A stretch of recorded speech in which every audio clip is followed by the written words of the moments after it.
Namaste, namaskaram, vanakkam, namo namaha, Jai Ganesha. Please visit our website at classicalyoga.org, and there is a donate button if you'd like to help us out. And please stand up for the Hindu, yoga, religious, spiritual, scientific, philosophical lifestyle. Today's podcast, the Garden of Eden. The Garden of Eden is quite a fairy tale of a crafty woman and a not-too-bright male. And so the story goes, and if we want to be on the level, it was God, Yahweh, who made the first deal with the devil. He made him in the form of a talking snake. Sounds like somebody was hallucinating, for heaven's sake. So the couple ate of an innocent apple fruit and passed sin on to the whole world to boot. Maybe this garden was full of ganja or poppy seeds, for subsequent stories were created that defied reality. There were magical healings and the parting of seas, and a worldwide flood that consumed humanity. So a scapegoat had to be created to save everyone, and it happened to be the same God who became his only son. So he had relations with a married woman, and poor Joseph got the shaft, for his wife was immaculately chosen. She had a son who impregnated his mother, so the Oedipus complex was created, oh brother. Speaking of brothers, they didn't reach his fame. In fact, they thought he was insane. So he became a Jewish rabbi, Yeshua, apparently lived and died 2,000 years ago. Then Christians made a cult out of him. Oh boy, now that was a sin. They made the outrageous claim that he rose from the dead. But where is he now? Enough said. They changed his name and religion too. Sadly, that was nothing new. And millions of people are fooled by preacher men. It's no wonder he ain't coming again. So what's the point here? Is it to make fun of Christianity? Well, if we look at the many religions of the world, and there are many, that's the English word religion used to describe these ancient traditions of the world. Be it Hinduism, Buddhism, Jain, Sikh, Taoism, Shinto, Confucianism, Zoroastrianism, Judaism, Christianity, Islam, Hawaiian religions, Aboriginal religions from Australia, Eskimos, etc., etc.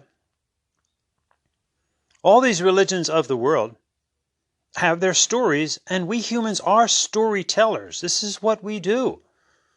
I mean, right now, people watch TV. We've always read novels and science fiction and books, and these are entertainment. These are stories, and hopefully we're gleaning some life lessons from them. This is just what we do as humans. It's not relegated just to religion. The important point is, though, that we separate meaningful fiction, meaningful myth, tales of heroes, superheroes, inspirational tales that one may aspire to. We have to learn to separate that from factual information, and then we can live harmoniously with both. The problem comes in any religion, be it Christianity or Hinduism. As a Hindu, we have to recognize that we too can be very superstitious and take our stories literally. But the more mature we get, we understand, wait a minute, these are symbolic representations that are teaching us valuable life lessons.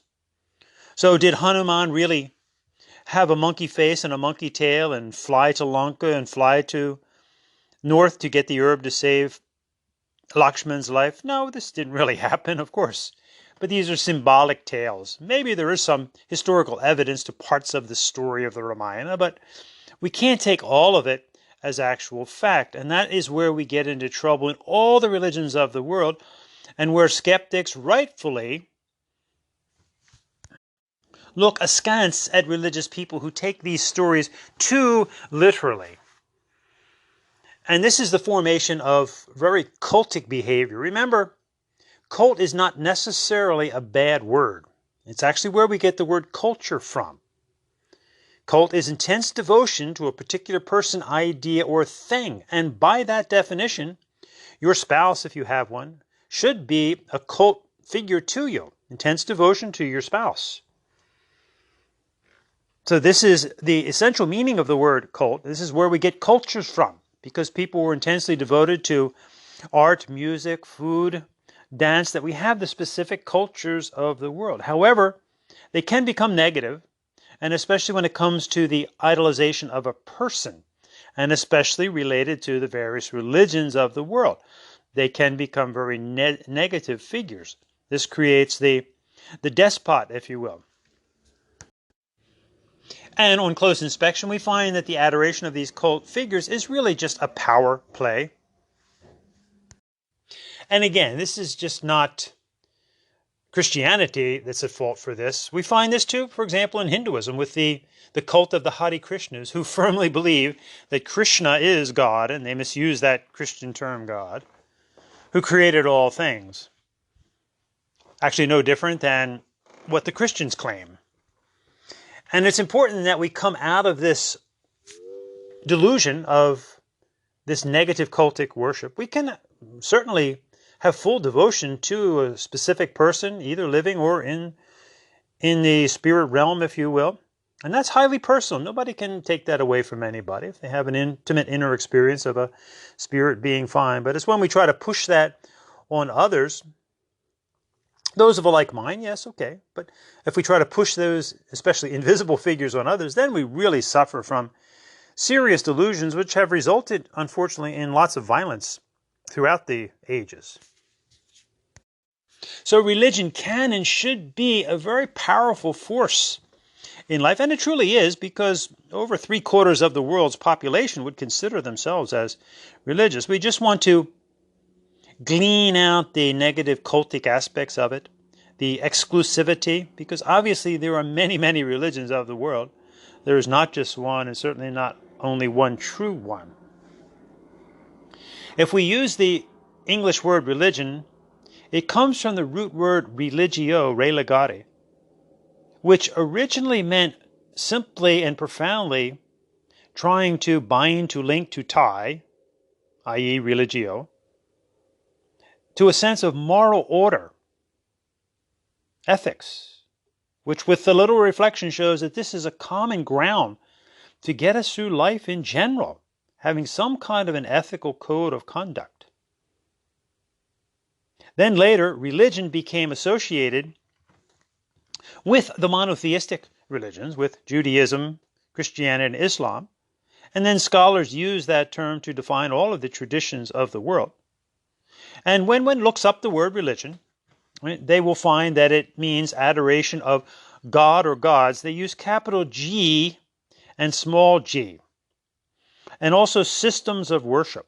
Now the number 2, systems of worship, this is profound because this is something that we all do. Worship is respect and reverence. And we all give various respect and reverence to many individuals and many things in life. So in that sense, worshipful systems are life itself. This is why devotion is really a secret ingredient of life. Without devotion, we won't be really successful in anything that we do. And it can be found not just within religions, but in just life in general. Of course, when we use specifics, then we have to recognize, for example, that Mass is Christian devotion, and specifically Catholic Christian devotion. Puja is Hindu devotion, etc. So always keeping in mind the important understanding of the root word religio. In other words, human beings just trying to figure out what ties, what binds, what links them together, how they're going to get through life as individuals, as whole societies and communities. If we always keep that definition in mind, then we can go to the next important definition, which is the adoration of God or gods. Now, obviously, using English, they could not use all of the specific terms for what we could say are the spirit realms, spirit beings. So they used the words God and gods. Now this is important because the small g gods, that was an Anglo-Saxon term, to represent the many deities, such as Woden and Thor, which is where we actually get the words Wednesday and Thursday from. The ancient Anglo-Saxon deities, gods, if you will. Then when the Christians came along in the 5th century, they capitalized God to make everyone aware that there's only one true male as opposed to goddess, creator, being, noun. And obviously this is where a lot of people have problems with the word religion, and understandably. Now, if we understand that what is really being meant here, they can't use all these terms. Again, they can't use Deva of the Hindus, for example, in this definition of religion. By the small g gods, they're really meaning that it's a belief in spirit beings. But this is important to look at because being, remember, is both a noun and a verb. Now, as a noun, spirit being, well, everybody has dreams, people have visions, and who among us is to deny anyone of their inner experiences of any, what they may call spirit being or something else, small g, gods? But it can be confusing. Who is to deny anyone of this, of an internal experience of spirit beings, if you will? And think for a moment that people praise their ancestors, their loved ones that are deceased, and they think of them. They have pictures of them, may do a little ceremony around the picture, especially at their birth or death ceremony, and commemorating their death every year. Ancestral worship, respect for the past mothers and fathers, for example, children. So that is a spiritual being noun. Whether one believes that that person actually exists or not, that's up to the individual, and nobody can really take that away from anyone. So, however, if we look at spirit being verb, I think on close expression or understanding, we want to live, as Christians would say, a spirit-filled life, but we're looking at it quite a bit different here. A spirit-filled life of spirit being verb. Now, if we also look at the English word spirit as a verb, and its synonyms, character, enthusiasm, vigor, vitality, tenacity, resolution of spirit. She had a generous spirit. He was a proud spirit. How about team spirit? Spirit can also mean to carry away. In other words, to spirit someone away. In other words, becoming so enthusiastic about something that one simply gets carried away, and hopefully in a controlled and positive way. And again, look at life itself. Go to a football game, a basketball game. Go to the Super Bowl, where you'll see thousands of people spending thousands of dollars to get carried away, to get spirited away by their team with great team spirit. So why not live a spirit-filled life, spirit being verb? And then whatever internal experiences a person has of spirit being noun, again, that's up to them. And within one's respective religions, they can look at those spirit beings with powerful symbolism that can affect their entire life. And again, we Hindus are symbolic creatures. Unless you live in a room with 4 blank walls, you go into someone's house and everyone has pictures and images, artwork that's meaningful to them. Just take, for example, the picture of a loved one, especially one who's deceased. You look at it and it can bring a tear to your eye, elicit great emotion from within. Someone else, no effect whatsoever. This is a great analogy for when people look at the images of their spirit beings within their respective religions. And they have a great connection with them, which other people just can't understand because they don't have that connection. Just as a stranger looking at a picture of your deceased parents, they have no feeling for that. Not like you do, because you had that internal connection. But again, religious people have to be very careful when it comes to these internal spirit beings. They can certainly share their experiences with those of a like mind, but trying to make those invisible beings requisite knowledge for others outside their faith, for the whole world, that's when we get into dangerous negative cultic expressions which is what's exactly happened with Christianity. So to all of us in general, and I would say to my fellow Hindus, take your religious beings, we call them devas and devis, male and female. Take them seriously, but not too seriously. Be very careful about trying to push your essentially invisible deity upon everyone else. But that's not to say it's not real to you, and it's not to say that you can't learn from the tremendous symbolism. For example, in Hinduism, we have the very popular Ganesha. A bit silly to outsiders, for example. An elephant head on a human body. What does that mean? But once one understands the rich symbolism, remember, a picture's worth 1,000 words. It can become very meaningful to one's life.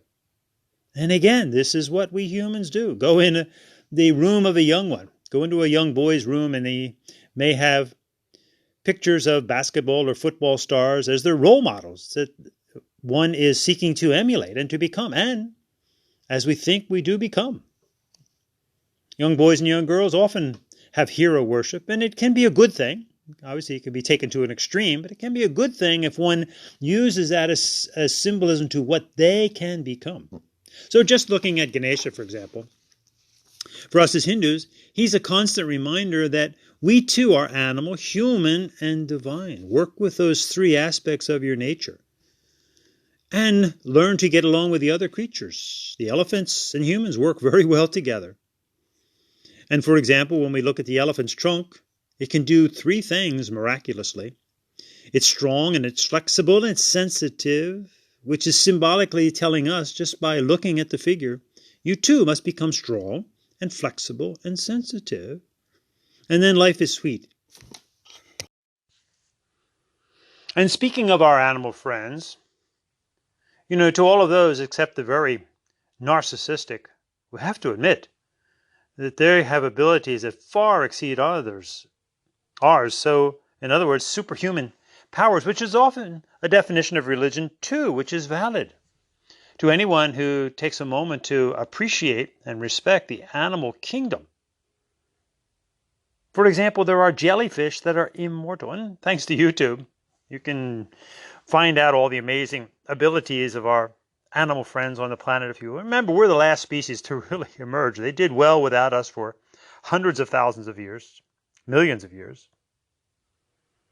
And there are also octopus that can actually instantly change into 15 different shapes, or shapeshifters. There's cuttlefish that can instantly change their skin color. And the dung beetle, guys, can lift 1,000 times its own body weight. So if you're a 200-pound man, could you lift 20,000 pounds? We would be pretty wimpy compared to the dung beetle. And of course, we have animals like the bears who can hibernate for 6 months, go to sleep, not eat for 6 months. And amazingly, talk about death and resurrection.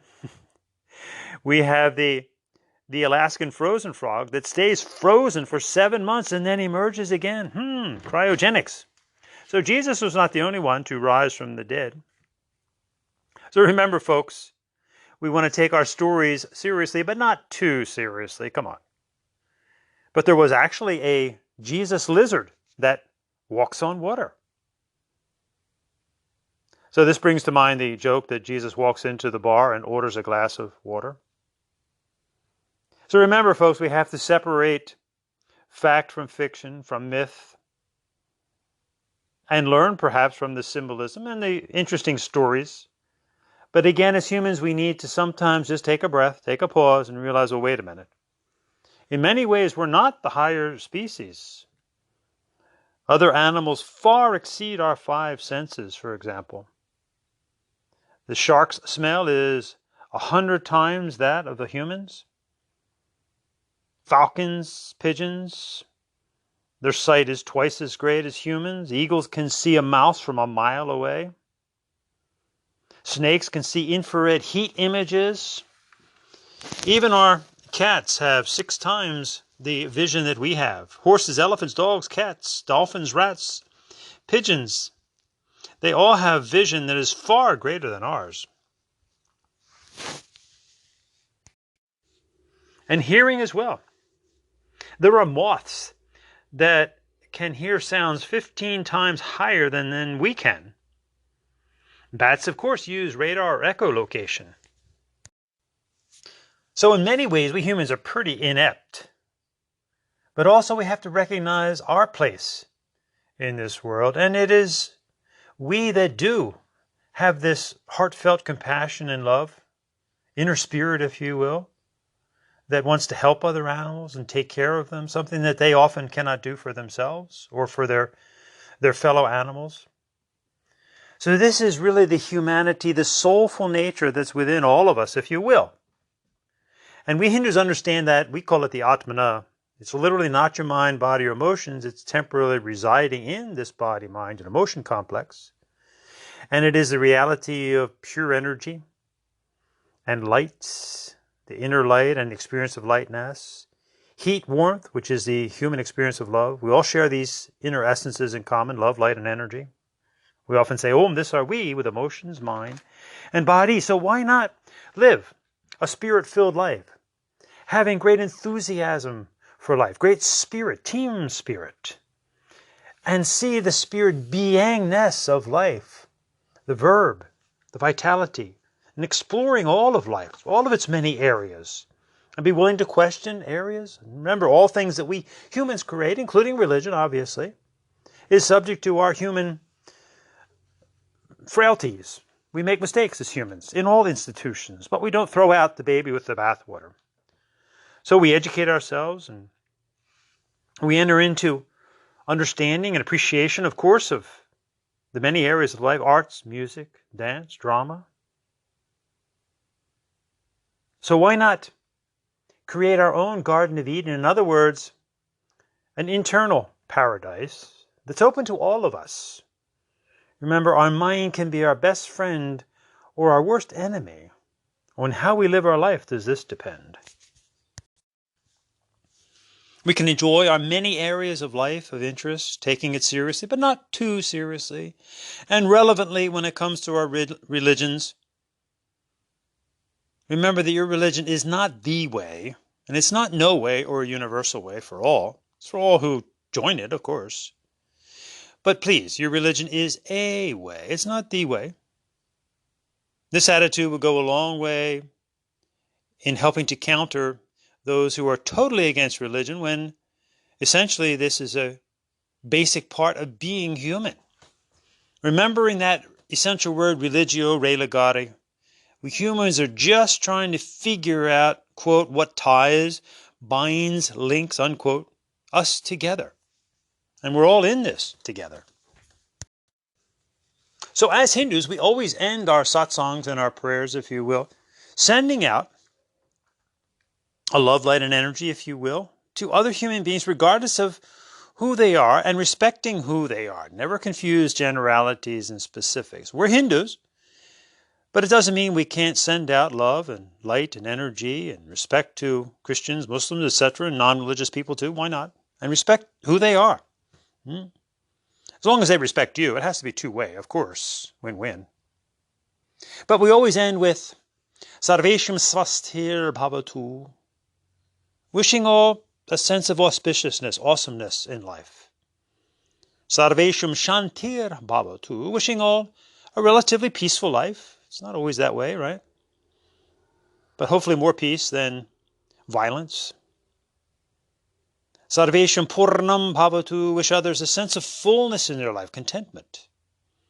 And Sarvesham Mangalam Bhavatu, a sense of tranquility in life. And we pray for those that are sick and suffering, and more importantly, hands-on if we can, help them. Those that are suffering physically, mentally, emotionally, perhaps financially. Sarve bhavantu sukhinaha, sarve santu niramayaha, sarve bhadrani pashyantu, ma kashchid dukkha bhag bhavet. As we all should really become self-motivated, turn the gaze back in on ourselves, and always be willing to go from untruth to truth. Humbly admit what we don't know as we move to a relative ignorant state, to a more enlightened state of being, if you will. And never forget that inner essence that's common to all of us, that inner love and light and energy. Om asato ma sadgamaya, tamaso ma jyotirgamaya, mrityorma amritam gamaya. And we seek peace, and a peace that's through strength and justice. Om Shanti, Shanti, Shanti.